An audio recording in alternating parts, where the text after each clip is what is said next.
Bonjour à toutes et à tous. J'aimerais aujourd'hui faire une petite présentation, correction plutôt, de ce que vous avez rendu sur la peste. J'espère que vous allez tous bien en cette période assez difficile. J'espère aussi que vous n'avez pas trop de travail. Moi, je vais essayer de vous laisser un peu de temps aussi pour votre TM. Donc, je ne vais pas vous donner trop d'activités, si ce n'est la lecture de la peste. Je pense qu'il faut qu'on avance là-dessus aussi un peu. Et s'il devait y avoir trop de travail aussi, ben, dites-le moi. Je pense qu'il faut vraiment qu'on échange par rapport à ça. Et puis, je vous souhaite vraiment une bonne fin de semaine, aussi un bon week-end. Et j'espère que tout se passe pour le mieux pour vous, pour vos proches. C'est une période qui est pas simple. C'est important vraiment qu'on reste le plus possible chez soi, qu'on garde nos distances. Je sais que c'est pas facile parce qu'on a envie de garder une belle vie sociale, mais il faut, voilà, il y a des sacrifices, je pense, à faire maintenant pendant quelques semaines pour qu'on puisse retrouver au plus vite possible une vie normale. Il y a beaucoup de signes qui montrent que c'est faisable quand on regarde ce qui se passe maintenant, par exemple en Chine, ce qui est une bonne nouvelle. Donc, faites bien attention à vous et puis tout de bon pour la suite. Donc, pour cette correction, il n'y a pas de problème au début, hein. Dans quelle ville a lieu la peste? C'est bien sûr Oran, une ville dans laquelle Camus a vécu. Il insiste d'emblée sur le côté ordinaire de la ville lorsqu'il dit que c'est une ville ordinaire.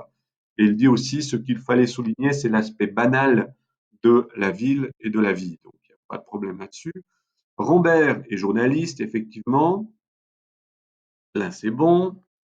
Et puis, avec quel autre médecin Rieu analyse-t-il les résultats? C'est effectivement Castel, un médecin plus vieux que lui.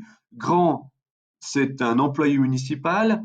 Et Tarou, c'est un rentier dont on sait peu de choses. On parlera de lui, on en saura un petit peu plus tard dans l'histoire.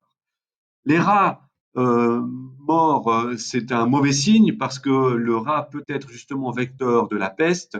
Il va transmettre une puce qui va ensuite se loger sur les hommes et les contaminer. Donc le fait d'avoir beaucoup de rats morts à cause de la peste, c'est extrêmement mauvais à partir du moment où on sait que c'est la peste qui en est responsable.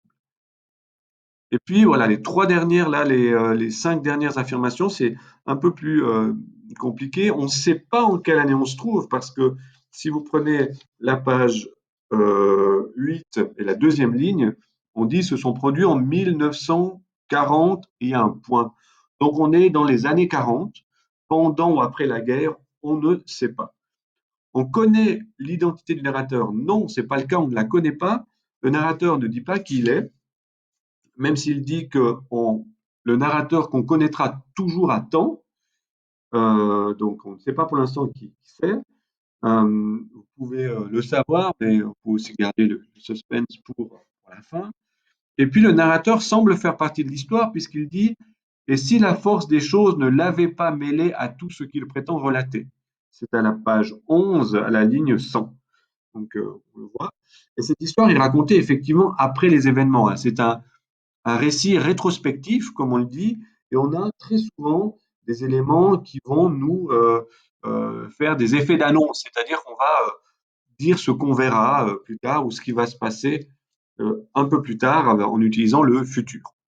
Et puis, il y aura des extraits de journal intime, journal de carnet de notes, comme on dit, c'est ceux de Tarou qui seront utilisés. Ça nous donne une indication aussi sur le fait que c'est sans doute pas Tarou qui est l'auteur de ce récit rétrospectif. Voilà quelques éléments qui vous lancent dans l'histoire. J'espère que ce début de texte vous plaît aussi et puis que vous aurez plaisir à faire aussi des liens avec ce qu'on voit autour de nous. Bien sûr, comparaison n'est pas raison. On ne peut pas dire qu'en ce moment on vit la même chose. C'est bien sûr beaucoup plus grave ce qui est relaté dans la peste. Mais il me semble qu'il y a certains éléments qu'on retrouve parfois dans l'attitude de certaines personnes, que ce soit des attitudes positives ou plus négatives. Donc, je vous laisse aussi garder un œil ouvert sur ce qui se passe autour de nous. Je pense que vous avez énormément d'informations là-dessus, peut-être même un peu trop.